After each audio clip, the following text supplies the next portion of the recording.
Saudara Menteri mungkin sudah tahu, kami ini getol ke daerah, Pak. 21 provinsi.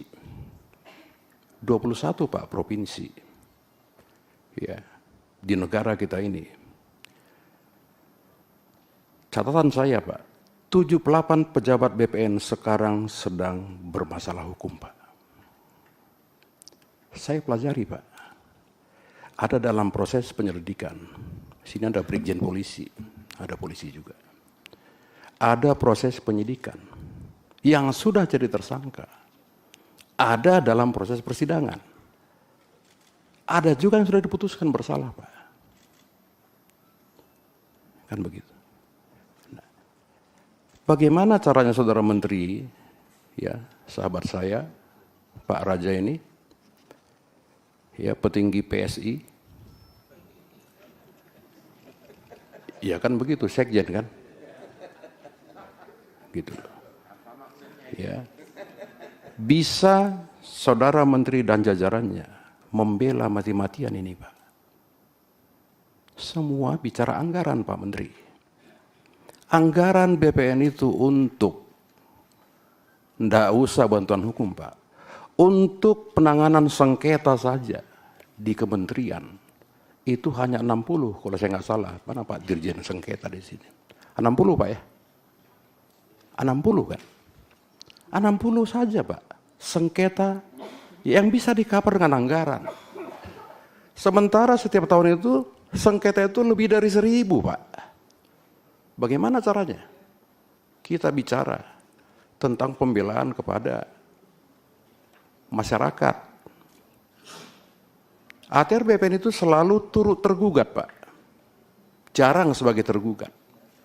Turut tergugat itu, Saudara Menteri tahulah, ya, hanya tunduk kepada putusan pengadilan. Turut tergugat, Pak. Dan jarang sebagai tergugat. Ini Pak Menteri. Jadi sebelum, ya, Pak Menteri kita ini bicara tentang mafia tanah, Pak, selesaikan dulu pembelaan terhadap teman-teman ATR BPN ini, Pak. Selesaikan dulu, Pak. Itu intinya, Pak. Kita nggak mungkin bisa bicara pemberantasan mafia tanah, Pak. Nggak bisa. Ini semua akan ketakutan. Saya nggak tahu ini virtual nggak.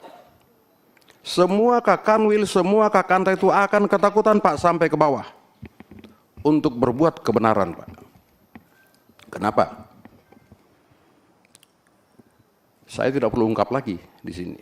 Pak Wamen sudah tahu, saya sering sampaikan. Ya.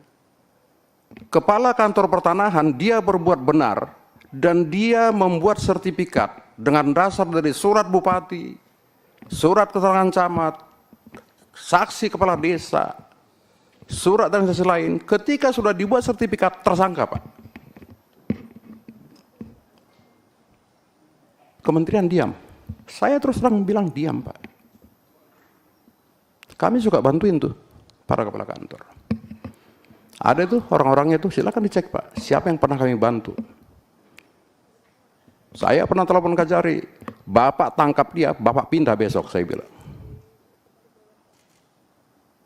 Ini Saudara Menteri. Jadi kalau kita bicara semangat pemberantasan, Pak, iya kan, selesaikan dulu di dalam. Bikin dulu nyaman, Pak, di dalam ini. Supaya sertifikasi itu bisa betul-betul mereka lakukan tanda tangan secara nyaman dan sukacita, Pak. Download Tribun X sekarang. Menghadirkan lokal menjadi Indonesia.